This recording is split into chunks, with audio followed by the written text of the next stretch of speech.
Hello, my name is Sean Luca. I'm lead instructor at Lost Boys Studios in Montreal, and today we're going to be updating the rigid body material fracture tutorial that I did for Houdini 17 with all the new information and the new technology that Side Effects has developed for rigid body fracturing. So it's a lot easier than it used to be, and Side Effects has made some amazing progress. So let's just dive right in. I'm going to show you what we're going to accomplish in this tutorial. So we're going to use the rigid body material fracture nodes and all the SOP-based workflow to recreate this effect here. So we have three materials. We have glass, wood, and concrete. And this is all done on the SOP level without having to dive into DOPS as we previously did. So let's just jump right in. First of all, I'm going to show you what you're going to start with. So I provided you with some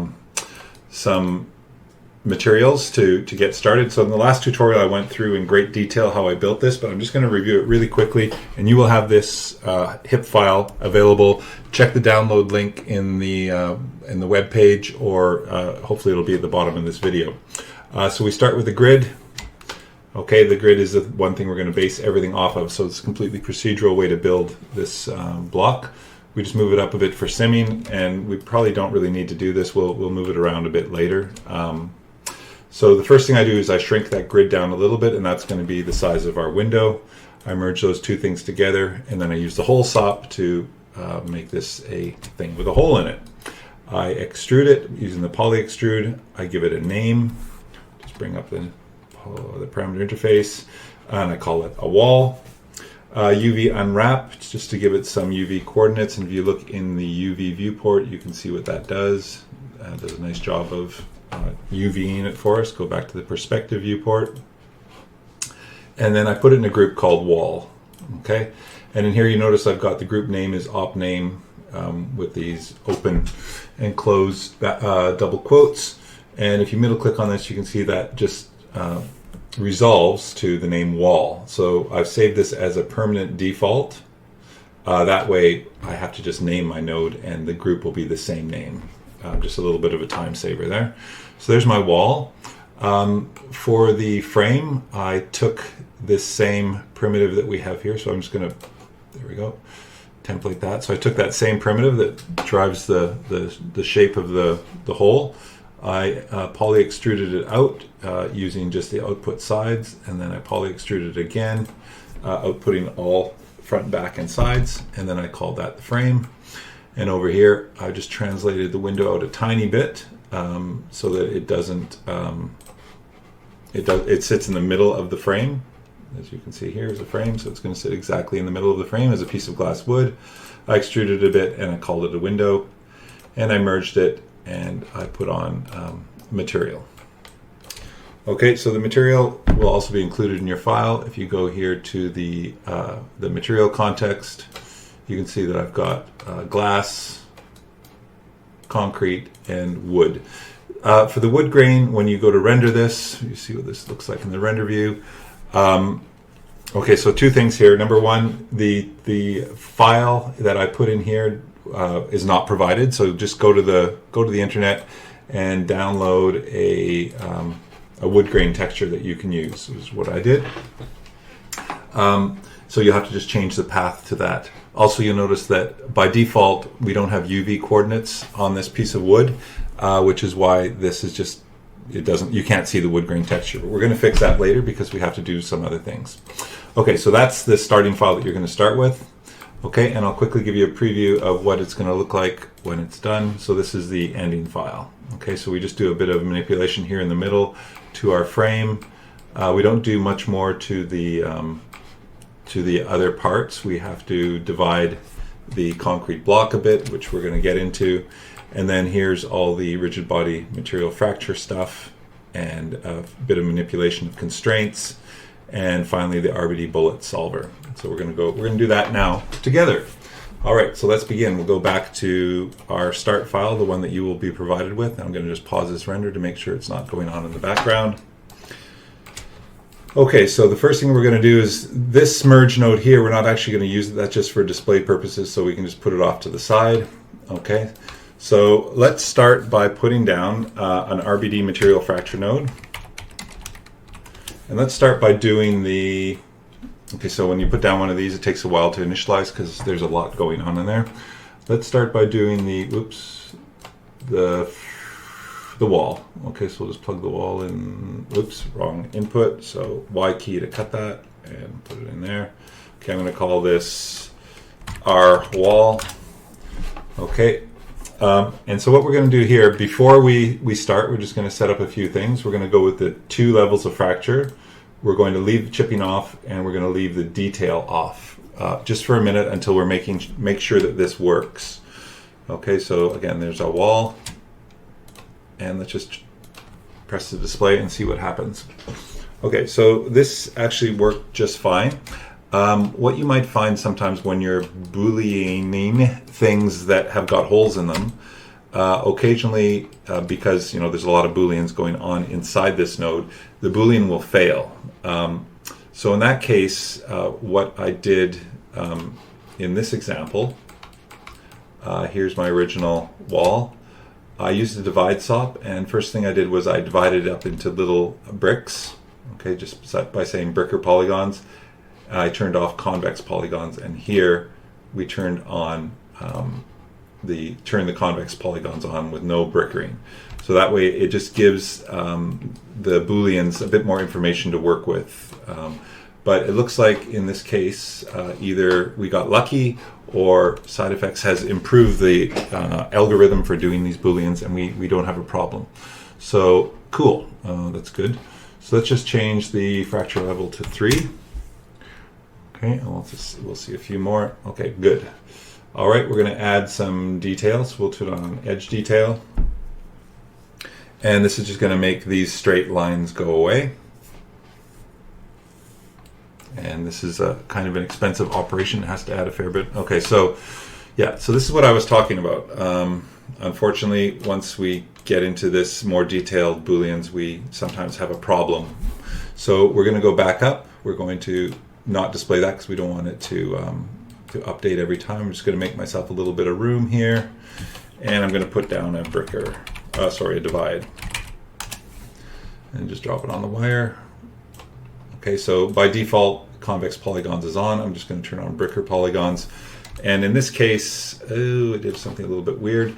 You can see that this thing is exactly 1 unit long, so I suspect it's brickering in Y, just right at that border. So I'm just going to make it a little bit bigger. Hold on, what's going on here? Okay, well, anyway, that fixed it. So I just adjusted the bricker size a bit, and I'm going to just alt-click to add another one of these, and I'm going to turn off bricker and turn on convex. So now that's what we've got. Okay, so let's see what happens now when we do our RBD material fracture. Okay, so as you can see, that worked much better.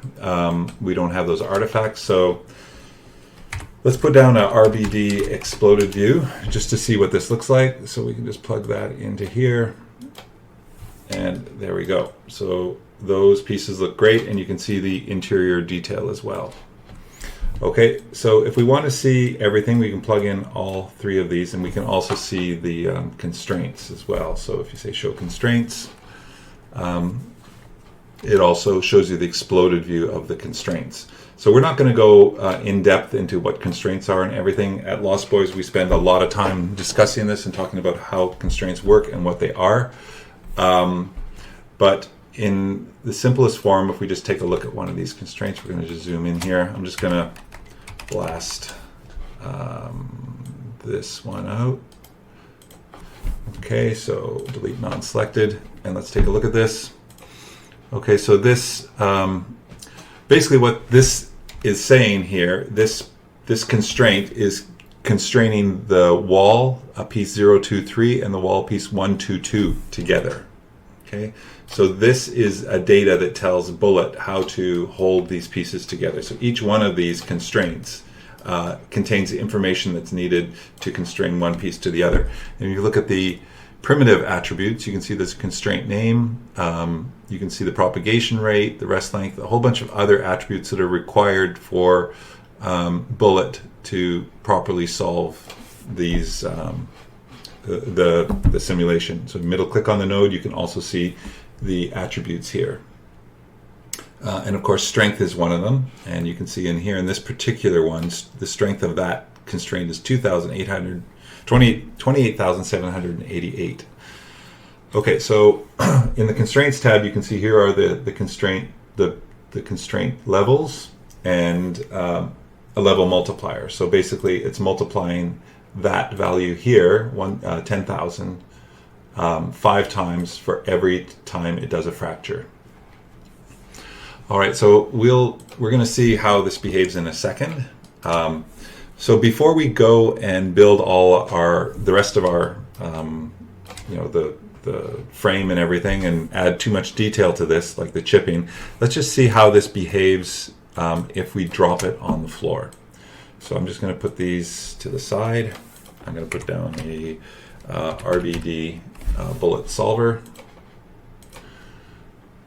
Okay, and we'll just plug that in there, plug that into there, and that into there. So if you mouse over the RBD bullet solver, you can see this is the geometry, these are the constraints, and this is the proxy geometry. So if we look at the wall itself, okay, by default we see the geometry. If you right click on it, you can go to actions, flags, output for view, geometry right now. We can look at the constraint geometry, and I'll just turn off the template. And actions, again, flags, output for view, and we can also look at the proxy geometry.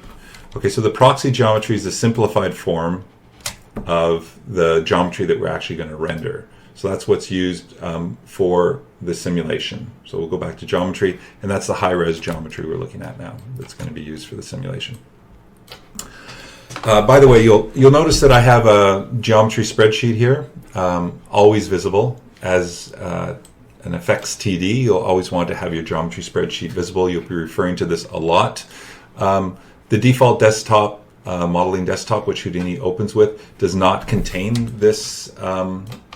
Does not contain the geometry spreadsheet. So for sure, be sure to split your pane, top and bottom. Change this to a geometry spreadsheet and save this. Save current desktop or create a new desktop.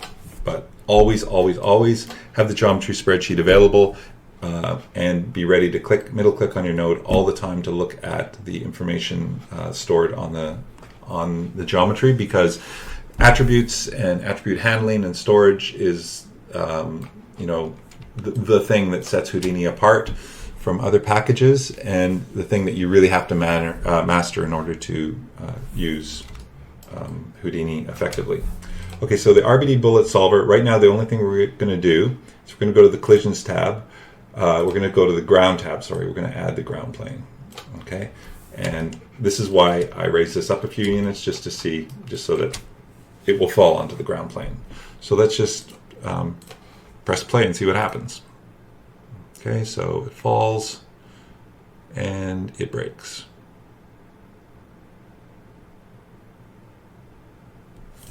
All right, cool. So let's actually raise it up a little bit more. So what I'm going to do here is, well, the easiest thing to do would be simply to raise this up here. Well, here's where I moved it up. Normally you would not, build your geometry in the same network that you're simming it. So you would probably raise this up at the object level, merge it in, and drop it. But just for this demonstration, we built it all in one place.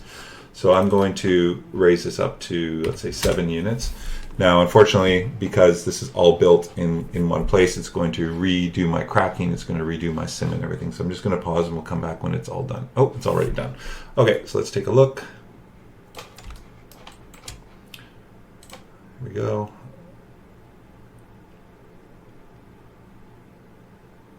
All right, so what I'd like to happen now is I would really like it to be, actually, did that resim? So sometimes you have to hit the reset simulation. Is it any higher than it used to be? Okay, I did move that up, right? Oops. Yeah, okay. All right, so if you look at the RBD bullet solver, if you look at the RBD material fracture node, we've added the edge detail already. We're going to add some chipping in a minute. Actually, we should add the chipping now. Basically, we want this to look more like a piece of concrete with little chips that get taken out in the corners.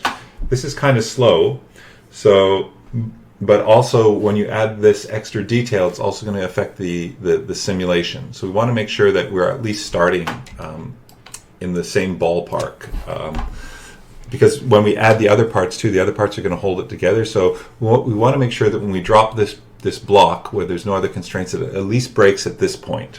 So let's put on the enable chipping. Okay, so I paused the video there so you didn't have to sit through that, but you can see now that we've got these little chips in the corner, which are going to look much more natural when this breaks. Okay, so once again, let's quickly sim this and see how it looks when it falls.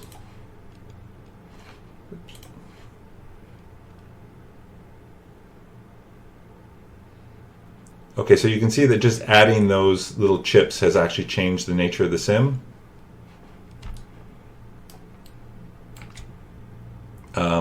But it's also looking, I think, a little bit more convincing.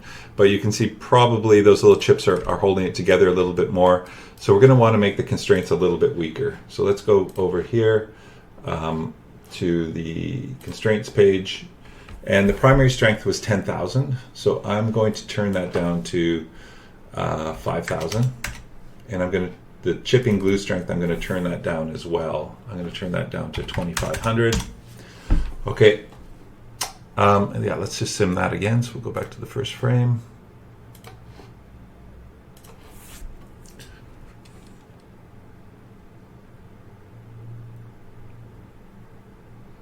Okay.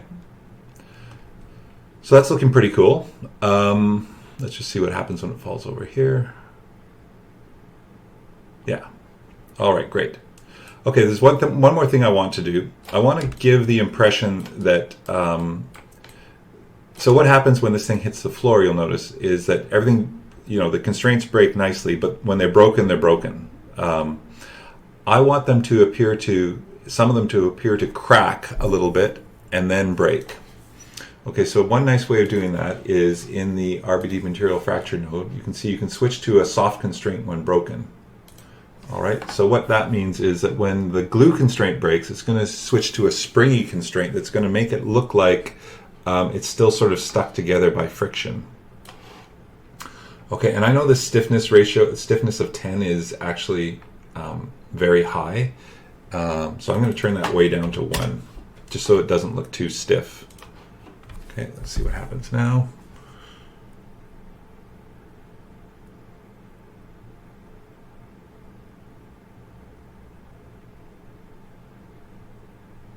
Okay, so you can see immediately that it now looks like it's cracked together, and like it's cracked, but it's still stuck together as if there was rebar in it or something, which is a cool effect. So we look at this in the shaded view. I'm just going to turn off all my lighting, go with the headlight. So now you can see it really looks like it's cracked, but nothing really broke off. Okay, so we're going to fix that later. Right now, these soft constraints, they don't break at all, which is why it looks like that. Okay, now in previous versions of Houdini, you wouldn't be doing this simulation in this SOP. You would actually dive into DOPS and you would set up your simulation. You would also have to break the constraints yourself with a SOP solver, or with a solver DOP. Luckily, we do not have to do that anymore, and there's a much simpler way to do this. So we're going to come back to that in a second. So at this point, let's save our scene. So I'm going to save scene as, I'm going to call this RBD tutorial.1.hip. Okay. All right, so now the next thing we want to do, we want to set up the material fracture for the other part. Well, actually, maybe why don't we set it up so that this thing will, these soft constraints will actually break. Okay, so in the RBD material or in the RBD bullet solver SOP, if you go here to the forces, no, not forces, where are they? Constraints and breaking thresholds. Okay, so right now we've got a soft constraint here, so let's change that to soft. This is the one we want to break. Okay, so right now we're going to say the group will be, we're just going to leave the group alone because it's going to break everything in the group. So we're going to say if the distance becomes greater than 1, we want to break that constraint. Well, let's make the distance smaller. Let's say it's greater than 0.1, and we're going to take a look at it in a second at how to examine those. So let's see what happens now. We drop this thing. Okay, so you can see now that these pieces are breaking off because the distance has gotten long. You know, it's gone beyond 0.1 and then broken off. And some of these, either the distance has not gone beyond that, or they're just stuck in here. It's a bit hard to tell. So let's have a look at this, and let's see if we can, examine these things and figure out what properties we can use to break them. So I'm just going to minimize my geometry spreadsheet. Here we're going to go back to the flags. We're going to go to output for view, and we're going to look at the constraint geometry. Okay, and in here in the visualize tab, okay, I'm going to now go into here, and I'm going to look at the values of, we're going to see some information about these constraints. So in the visualize here, here's the things that I want to be able to see. Everything except these attributes. So side effects has already set this up for us. So show us all the attributes except P, pivot, rest, and scale, orient. So these are just some common things that might be attributes on your geometry that you don't really need to see. Okay, so if you look at the RBD bullet solver, okay, so I found out how to turn off the ground plane. So I'm going to turn off the ground plane here. It's in the visualize show ground. So I'm just turning that off. Here you see the constraints, and we can go, we can look at the false color mode. So one thing we can look at is the distance. So you can see up here, it shows us a little graph of the distribution of the distance. So basically how far these things have stretched. So the minimum is 0, that's over here. So these ones haven't stretched at all yet. And the maximum is 0.98. Which are these ones over here, the yellow ones. So you can see that those are the ones that are stretching. And they're going to break and disappear once they get over this value that we set here in the constraints, which was over 0.1. So that's why we don't see anything that's at over 0.1, because we're deleting them after they get to that length. Okay, so you'll never see anything above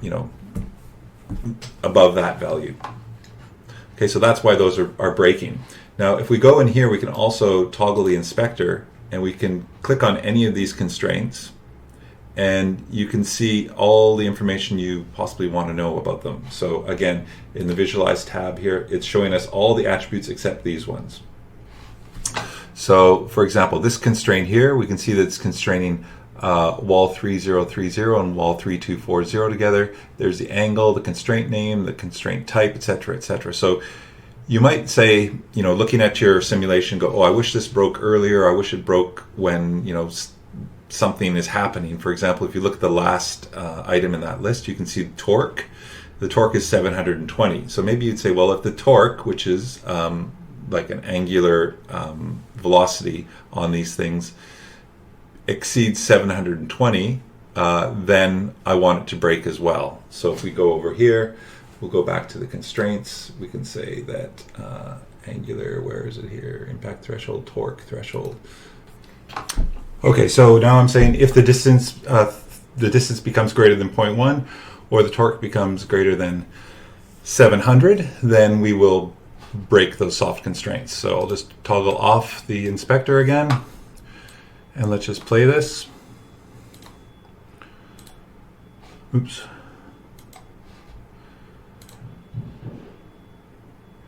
And you can see more of them are breaking now. So sometimes it is very useful to look at your simulation without looking at the geometry, as I'm doing here, because at this point we just want to see what is breaking and what is not breaking. Okay, so again here we could, in the visualize tab, we're looking at the distance right now, and there's our false color. So we can also look at the torque, okay, and we could see those values as well. So the torque minimum, you see most of them are around 0, but some of them are twisting and breaking off as well. Okay, so if we go back here, we'll go back to flags, output for view, and geometry again. Okay, so we're getting some nice behavior there. Okay, so it really looks like, you know, it's cracking, it's breaking, and some of the pieces are still hanging around together. We don't want to spend a lot of time tweaking this behavior yet, because we're going to add the frame and the glass, and that's going to sort of have the effect of holding this together a little bit and changing the behavior. We just wanted to get it into the ballpark, which is where we are now. So we'll turn off the false color mode for a second while we continue to set up our scene. Okay, so bullet solver, we've got our wall. Let's now do the window. Okay, so you know, I'm just going to delete that for now. And we're going to put down another, well, actually, we'll just put down a brand new one. So RBD material fracture. Okay, and before we plug it in and see any results or anything, let's just change this to glass. And I'll turn off my phone so that stops happening. And we're going to give it a fracture namespace just so that it's not called, it's called piece by default. So we're going to call this window. Okay, and we don't need the fracture per piece on because there's only one piece here, which is the window. And let's see, so glass, we're going to have, let's say, 2 scatter points, and let's just plug that in and see what it does. Okay, so there we go. So it's nicely fractured our glass. We've got the number of radial cracks here. We can adjust that. We can say how many impact points we want it to have. Let's just stick with 2 for now. Well, yeah, let's stick with 2. 2 looks good. Chipping looks great when you add it in. So I'm not going to do that here because it does slow things down a bit. But in this simulation, I have enabled chipping.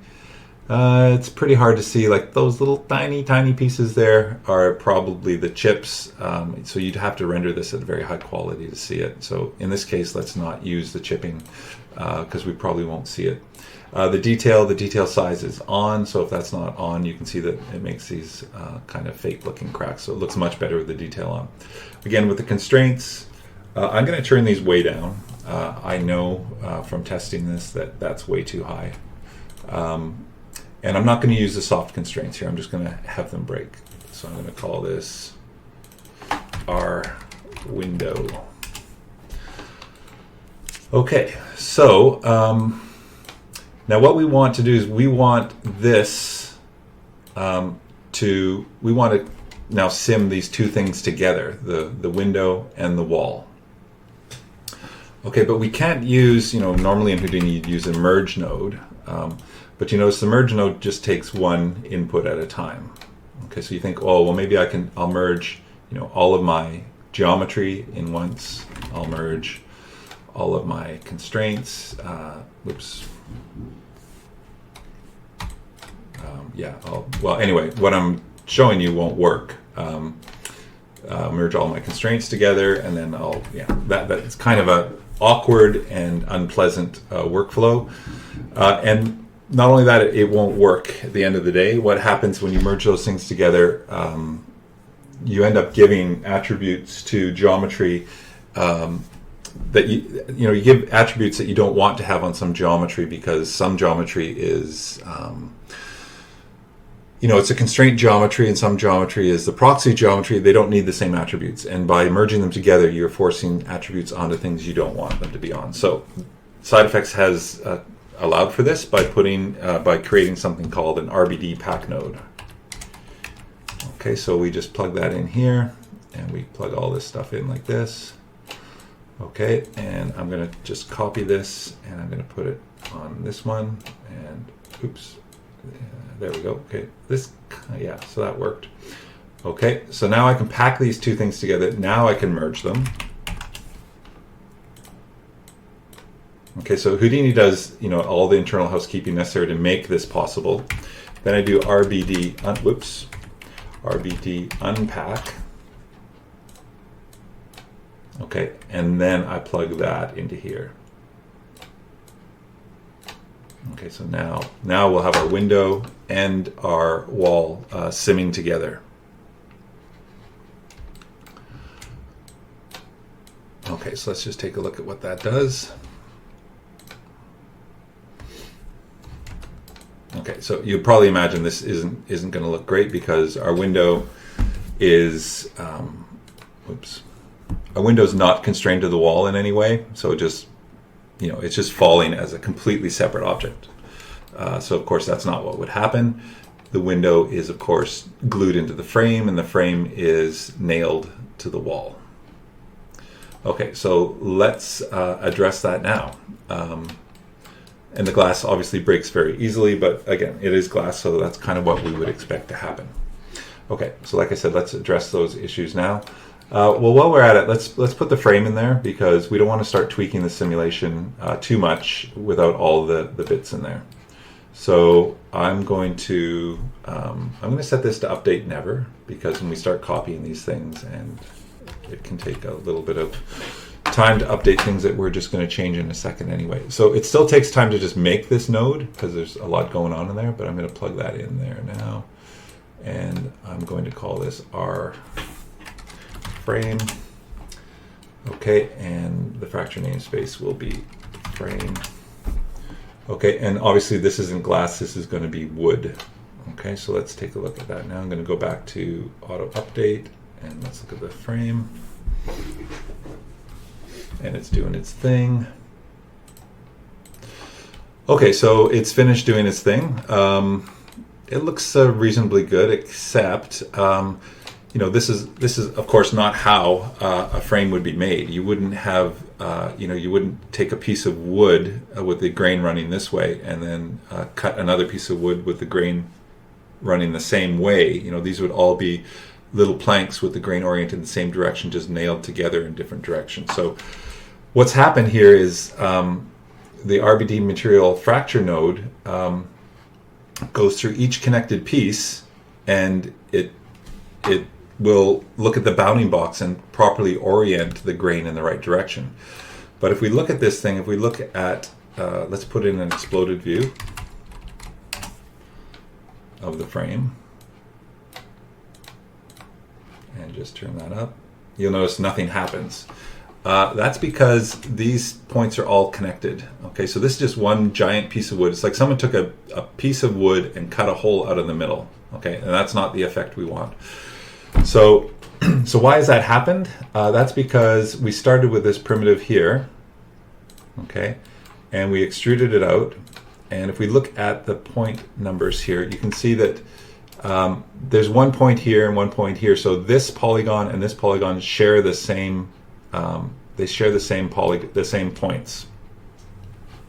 Okay, so what we need to do is we need to put down a facet node, and we're going to say unique points. Okay, now if we look at it, now they're no longer shared. Okay, so these are all unique, and we look at the exploded view now.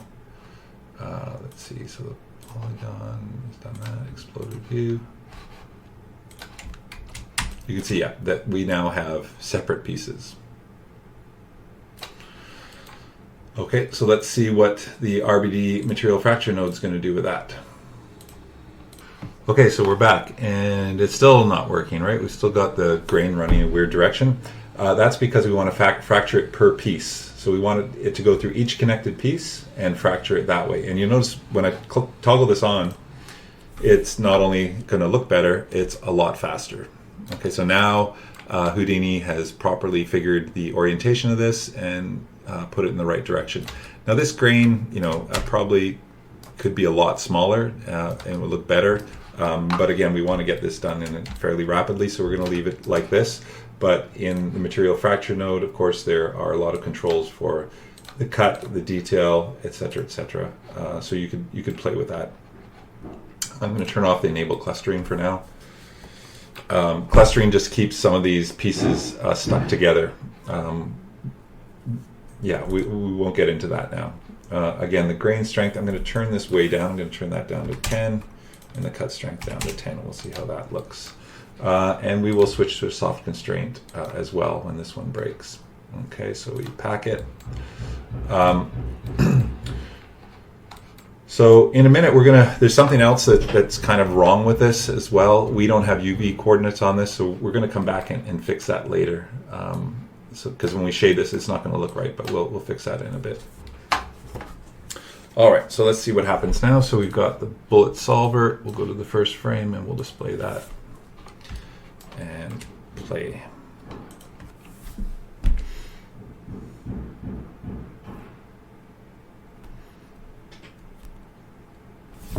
Oops, hey, come back. Okay, so again, everything's kind of working as we would expect it to, but of course, nothing's constrained together, so it looks really weird. You know, again, the glass is not glued into the frame, and the frame is not nailed to the wall. So that, of course, is not how this would be built. So let's go ahead and fix all that stuff. Okay, so we're going to constrain now the frame to the wall. So let's put down an RBD constraint from rules node. Okay, we can just plug those inputs in again. Okay, and we're going to say group name. So we're going to call this frame to wall.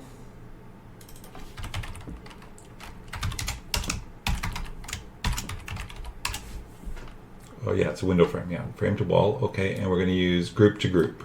So we want to constrain the frame to the wall. And let's see what that looks like.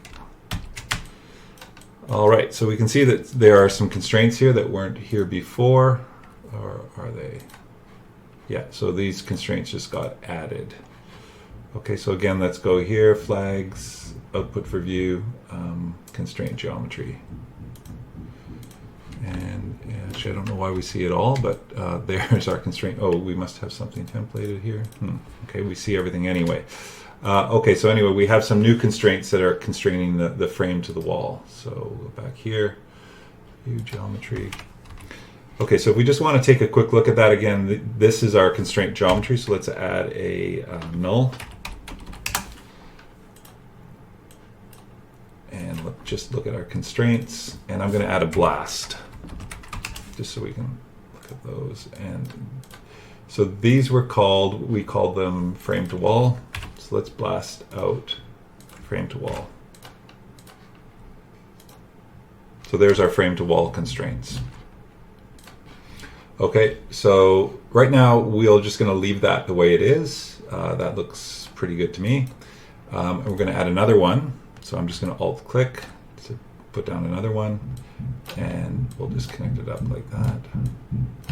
Because now we want to constrain the glass to frame.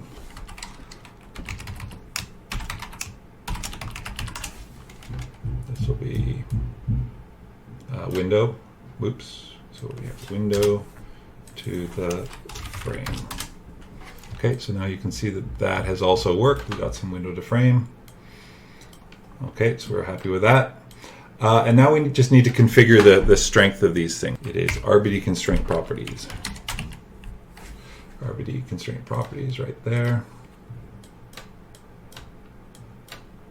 Okay, so the constraint group, we want to first of all constrain, we want to fiddle with the frame to the wall.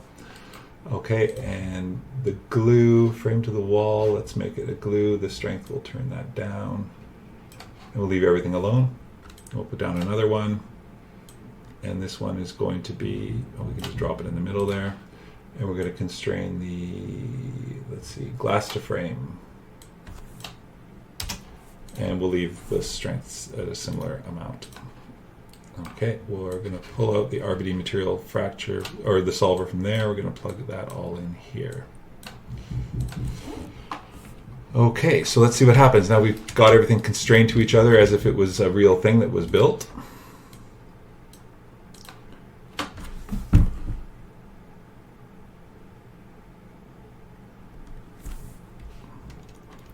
And there we go. So already we're getting some interesting behavior. So our wood breaks, and that frame is constrained to the wall. The glass, though, is pretty solid. So let's go here and glass to frame. Let's turn the strength way down. Let's make it like 5.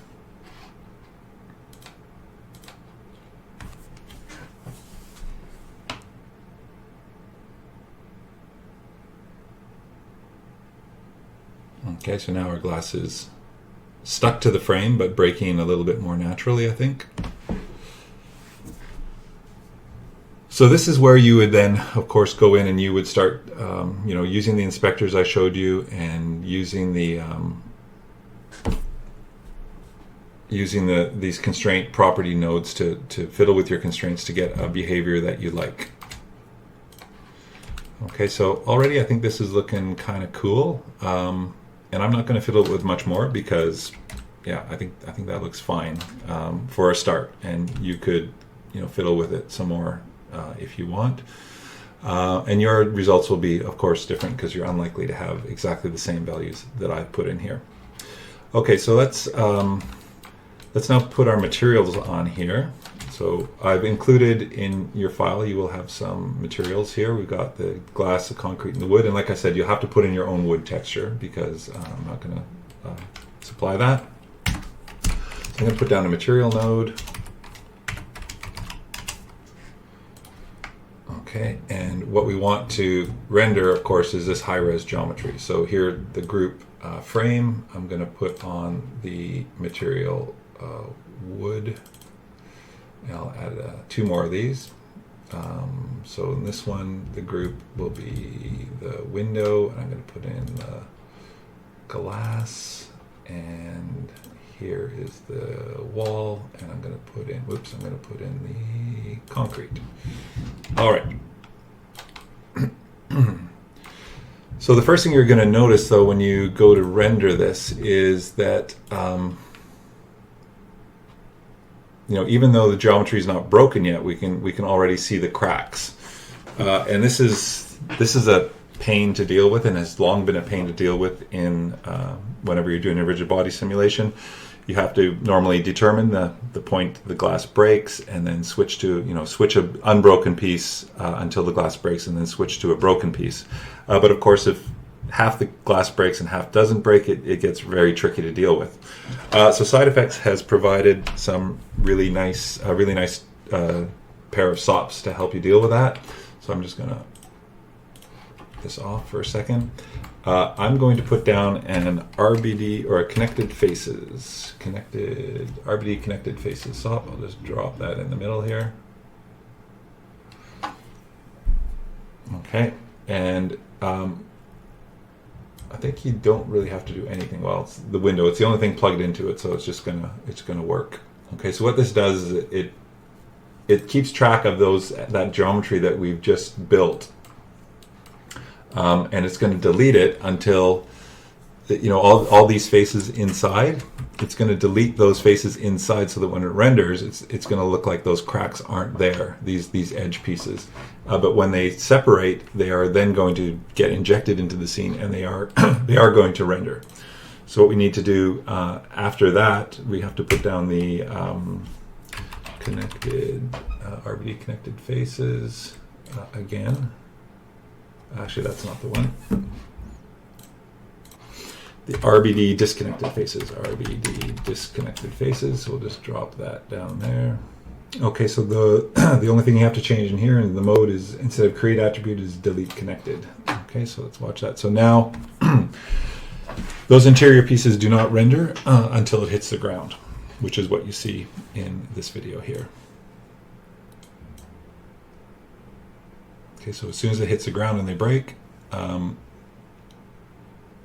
you get the glass appearing shattered. So that's a great feature. So the other thing you'll notice, though, is that we don't have any texture on our window here. So window frame. So let's fix that. Because here in the frame, let's just pause that for a second, we haven't dealt with how to apply those textures. So here's our frame geometry. Okay, so what we're going to do is we're going to go through each of these pieces, and we're going to apply the texture coordinates properly. So I can put down a for each connected piece. Just drop it here. Okay, so this connectivity SOP determines how things are connected by adding a class attribute. And then we can do something to each connected pieces. So you can see that it's going through them one by one, and we're going to do something with it. So let's put down a UV unwrap.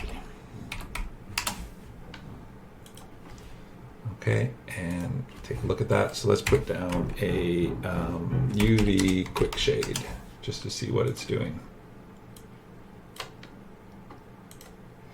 Okay, so it's doing something, but do we know if it's doing the right thing? So let's go back to our material network, and I'm going to just grab this texture. So I'm going to copy it, go back here, and paste relative reference. So again, it's applying the material in the same direction. So this material looks approximately correct, but we want this material to be oriented in this direction and not like this direction here. Okay, so we want it to be oriented this way, but this way when it's going vertically. Okay, so we're going to put in, let's see if we just rotate that 90 degrees. So now those ones are going the right direction, but those ones are going in the wrong direction. So let's take this node here, and we're going to make 1, 0 and 190, and we'll put in a switch stop. Okay, so what we want to do is on every second iteration, we want to change the orientation of those nodes. We want to switch to a different way of handling the... I'm going to get rid of that because we don't need that anymore. We want to switch to a different way of orienting the textures. Okay, so here we're going to go here. We're going to say create meta import node. This is just to keep track of what count we're on, you know, where we are in the loop. I'm just going to rename this C so it's easier to reference. And then here I'm going to put, well, actually let's add a spare input. So we go add spare input, and then we can just drag this C thing in here. And now I can refer directly to this easily. So I'm going to say detail, -1, comma, iteration, comma, 0. Oops. Whoops, I spelled detail wrong. Okay.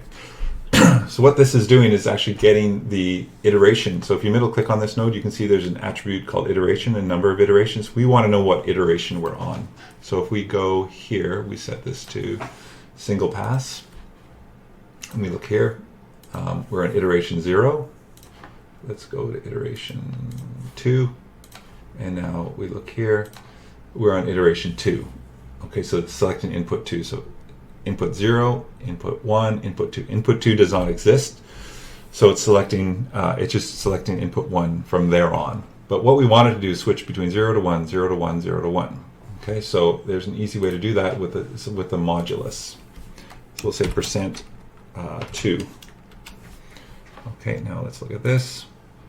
We'll turn this back to single pass off, and we'll look at that. And now it's doing the right thing.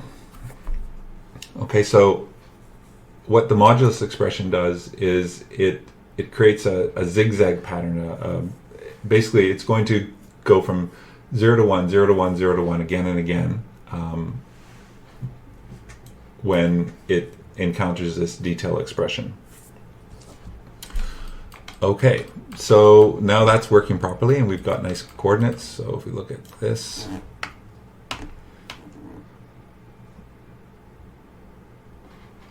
and we render it, it will be looking good. Okay, so then this is what you're going to get when you render it. All right, so I've done a quick flipbook of that simulation. This is what it looks like. So yeah, so the wood I think is not looking great. So we need some more tweaking, but you can see that it's all working at least.